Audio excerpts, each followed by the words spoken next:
What's up guys, and welcome to today's video. I hope everybody is safe and well. I thought I'd do a little update video on the old hair transplant since it has been 12 months since I actually had the procedure done. Now, if you haven't seen the first video, I recommend you watch that one first. If you haven't seen the 6-month update, watch that one as well, and then watch this one, okay? So first, I'm just gonna blast through the most common questions which I still get to this day, and that is the first one: where did I get it done? A place called the Private Clinic on Harley Street by a surgeon called Dr Raghu Reddy, who I highly recommend. The number of grafts which I had done was around 1,700. The price it should be for the procedure which I had done was around £12,000, which obviously is quite a lot of money. But I'm a big believer in thinking that, you know, you get what you pay for, okay? And this is something I didn't want to mess up, right? I'm on video a lot, I have my pictures taken a lot. I needed this procedure to be done properly because I did not want a nightmare of a result which could have potentially, you know, been disastrous. People keep asking me now, like, Mike, are you happy with the transplant? I'm like, yes. You're like, have you seen it? Like, I'm very happy compared to what it was like before. I'll show you a few pictures now. Like, it wasn't great. You know, it was literally at the point where it all had to go. You couldn't style it. Like, it was to the point where it like receded big time. There was zero crown. Like, I had to go bald. Or the other option was obviously to actually get the hair transplant. The most frustrating thing about it all by far is just the time it takes for the real results to show. Okay, I was hoping for instant results, you know, like you have the procedure and then it just grow. But it doesn't happen like that. I think they say like between 9, which is going to vary from person to person, but 9, 10, 11 months afterwards, that's when you see like the true results. So you do have to be patient with it. Here's something quite interesting which I had absolutely zero idea about, and that is the significance of follicular units. Now, I always thought one follicle was like one hair, but in reality that's not the case, okay? The majority of the time it's more than that, okay? One stem can contain 2, 3, 4, even 5 hairs coming out of one. Okay, so what actually happened, or what Dr. Reddy did when he was doing this transplant, is when he was looking for hairs to extract from the side and back of my head, he was picking out the juicy ones, the ones that had most hairs coming out of them.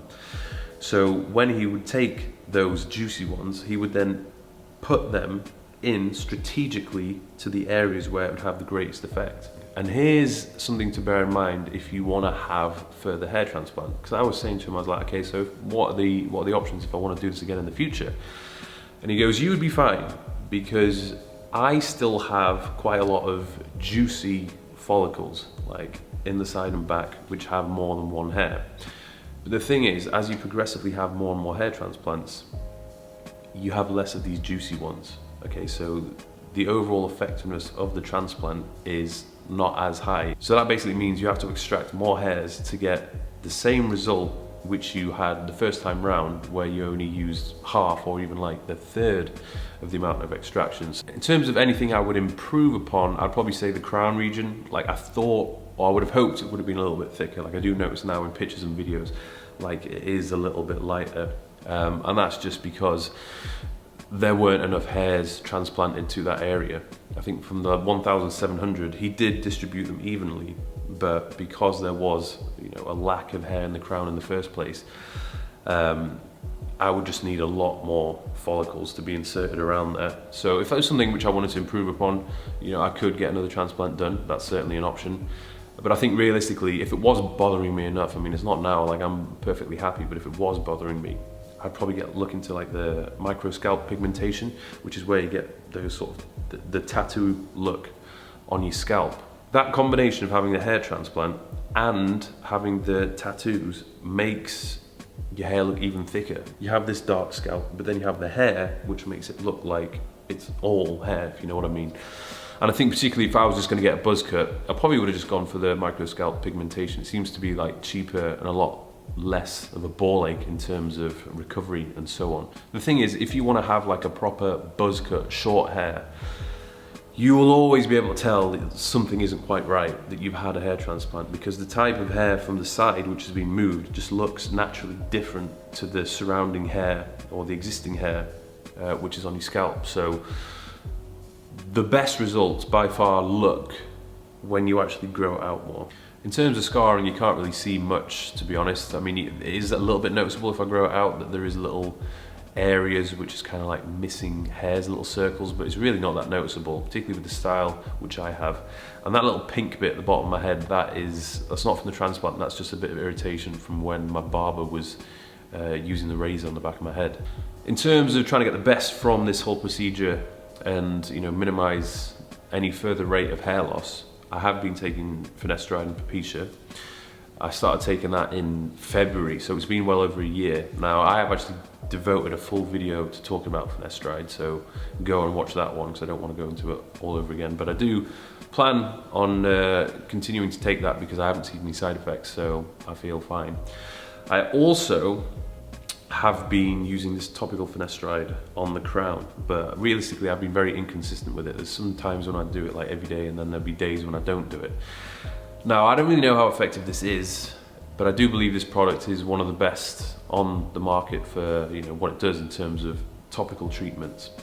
But the only drawback is just it does make your hair like quite sticky. Like, I would put the solution onto my crown and I would massage it for a good like 30 seconds. But after that, like, you do just notice that your hair is a little bit sticky. And if you don't wash your hair after doing this for, you know, days on end, you know, you have a lot of dried up solution in your hair. So it's annoying. With that, what I would probably do is I'd rub it into my scalp before I plan to wash my hair, not after I wash my hair, if you know what I mean. And I really don't know how you would use that for your full head. I can't imagine trying to massage that into my full head and then your hair just being a greasy mess after. Maybe the foam is more effective, but I don't think the actual solution is as good as the one which I'm using. In terms of styling it, there wasn't really much I could do because it was just, you know, quite patchy, so I just kept it short. But then after the 6-month mark, I could actually get sort of the style which I wanted, like a high skin fade, but to actually look decent because there was enough on the top. So I was very happy with that. And there was many things I could have done. Obviously I could have grown it out if I wanted to. You know, a lot of people asking me like, oh, so is that as long as it goes? Like, does the hair stop growing after a certain length? That's not the case. Like, it does grow, like the hair moved from here to the top, grows like any other hair. It was just because I obviously kept getting it cut very short at the back and sides. And obviously at the top I was keeping it relatively short. But then when I got to Dubai, I got a new barber and he was like, oh, why don't you just let it grow out a bit? And I'm like, grow it out? And he's like, yeah, just let it grow. So from like January, February, I was letting the top grow quite a lot. And, you know, you could question whether that was good or not. One thing I realized is my hair was curly. I forgot that my hair is actually curly. So when it goes past a certain length, it starts curling a little bit. And it gets a little bit unmanageable to the point where I would actually have to really start styling it. There was definitely a point about a month ago where I let it grow so long at the top that it just looked ridiculous, because obviously it was curling and I was just not styling it whatsoever. So it was just this like uncontrolled ugly bush on the top of my head, which looked weird. But honestly, you know, if I did grow it out, without a doubt, I could make it look good, but I can't really be asked to put the effort into styling it all the time, particularly if I'm in warm climates. I'm always sweating, I'm always working out. Like, anything you do to style it, sweat and humidity just messes it up again. So I'm quite happy just keeping it short and pulling it down. Like, that is the look which I like to go for. In terms of general advice I would give to people before getting this procedure done, first thing to do is to do your research. That's very important. Okay, look at the different clinics. What is their reputation? Look at the testimonials. Ask around, has anyone else had their hair done by this clinic? And then, you know, obviously without a doubt, do your research into who is actually doing the procedure, who is the surgeon, right? Dr. Reddy, the guy who did mine, he's been doing it for over 10 years, he's got experience. And a lot of sort of famous, well-known people have been and had their procedure done by him. So I put my trust in him, okay? You have to trust the person that is doing it. Second of all, get a consultation done, because you never know, you might not be suitable for the procedure itself, okay? You might not have enough hair, you might already be too bald, or, you know, the type of hair on the back and side of your head is just not thick enough, okay? And then thirdly, I'd probably just say, shave your head first, like fully shave it, because you never know, you might actually like it and you could save yourself a lot of money. Or you could just get the microscalp pigmentation, and that might be enough for now, which is going to keep you happy. Because it's a lot of money to part with, so you just have to ask, you know, is it really going to be worth it, right? So That's what I would say. So all the things which I've mentioned in this video, I'm going to put the links in the description below. Give it a thumbs up if you have enjoyed this video. Don't forget to subscribe to my channel, and I will see you in the next video.